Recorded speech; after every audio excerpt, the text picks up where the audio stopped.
Hi everyone, thanks for tuning in. How are we? Today, it's Mabon. I believe actually it might be the day after Mabon. Mabon is spelled Mabon, is one of the pagan eight Sabbats of, I have neo-paganism anyway.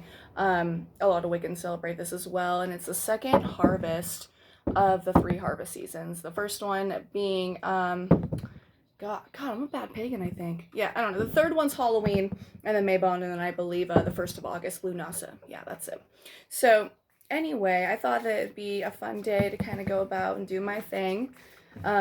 What do we have going on? I'm kind of curious. A lot of the times when I do my readings, it's all on, like, what's going on, what's actually going to occur, what are we expecting to occur, what are we intellectually looking at, intellectually battling with. And right now, I kind of just want to do, considering harvest season to me is like just a representation of completion, of lessons, of, I know that this whole harvesting year, I've learned a lot of stuff, specifically around growing things as well as around like who I am as a person and how I can grow. So that's what I'll be focusing on here is what ways have we grown, or what ways can we focus our energy on recognizing where we have grown? Where do we have room to continue to grow with, or into rather. I hope you guys are doing good. It's a beautiful day here in Gardnerville. We have like no clouds, no smoke either. I know that up in Seattle they're feeling better, at least with air quality, and I know so is Tahoe too. So, all right, I'm gonna pull 4 cards. Sorry if my phone's all wobbly. Every time I move, it moves. All right, so let's see what we have. We're focusing on change and on growth. Pull the High Priest. Card's always weird. I brought my book today. Normally I don't, but I wanted to figure, oh, weird. So the High Priest, Temperance, 7 of Swords, and the 8 of Wands. Okay. So, what does this say? So it's interesting that the first 2 cards are these cards.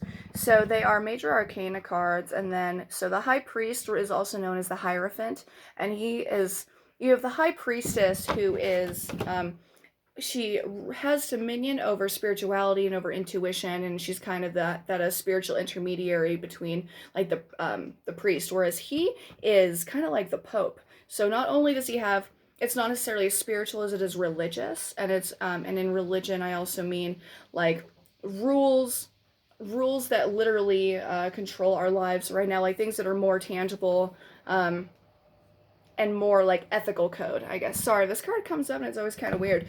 Maybe more of an ethical code. I think actually I'm going to go ahead and read in this one. I want to see what information they have for us here.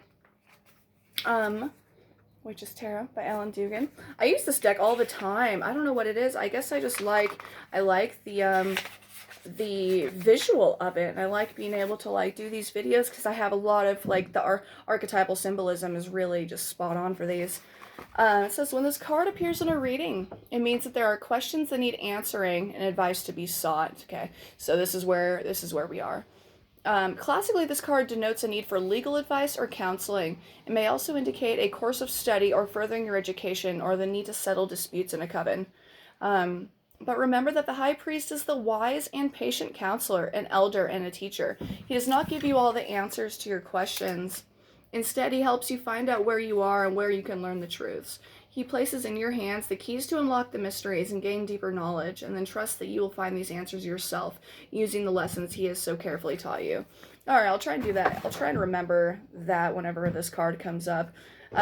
So we have an opportunity to learn everything that we could possibly need. We just need to make sure that we're paying attention, and we need to take into account what our actual lessons are, and what our resources are, and what our skills are, and what is it that we've gone through that we can take and move forward. And maybe we have help in that. So maybe there's literally some sort of direction that we can aim our direction, some sort of area that we can aim ourselves to take into just some reasonable advice. What does your heart say? What does your mind say? What is it that you want to accomplish? Just be kind of open with yourself about that.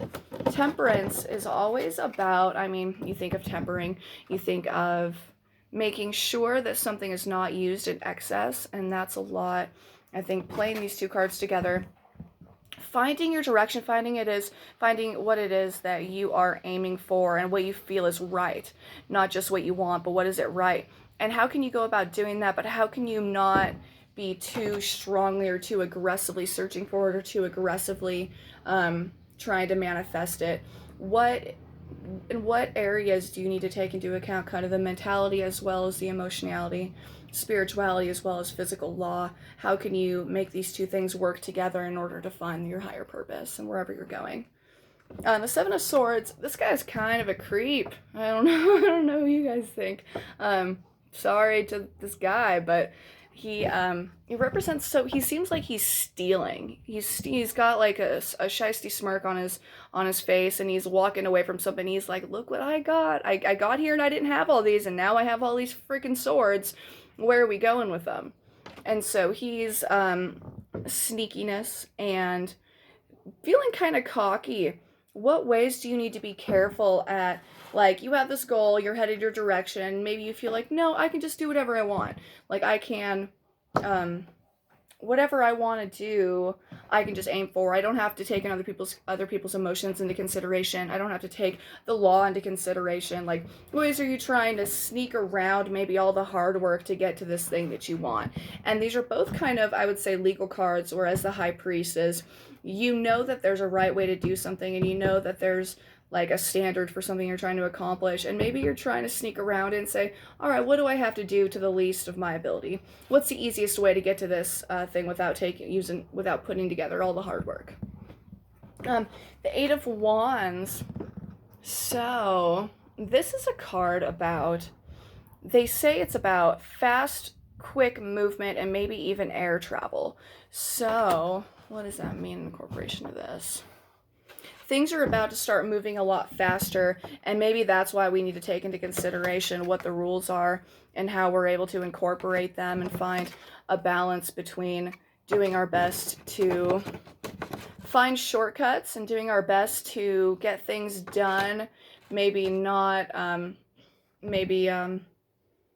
don't know, in our own way, whatever that means to the person, whatever that means. Maybe you don't necessarily have to owe anyone an explanation for how you do it. But to be aware that things are about to move very quickly and to not cut corners. I mean, that's what it is.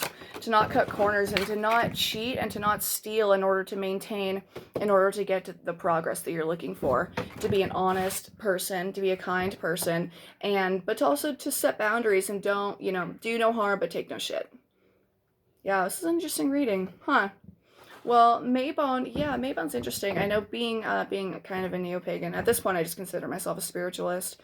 I do observe the Sabbats, though, so the 8 Sabbats of neo-paganism, so I don't want to go through and list them all. I just think that we've been dealing with coronavirus a long time, and we've been dealing with a very strange year in and of itself, and we still have, like, the hardest part of the year to go, where it's all the holidays and it's the freaking election. I don't know about you guys, but I know that the election has been weighing on me and weighing on my mentality and kind of my mindset, and just wanting to do my best to be the best person that I can and to be the most informed person that I can and to inform other people while still not overstepping boundaries. And maybe that's what my personal interpretation is for all of these for myself. Anyway, so feel free to go ahead and message me or like or subscribe to my channel here at Sailor Owen. You can also find me on Instagram, or if you're on my Instagram, you can find me on YouTube. Okay, thank you guys.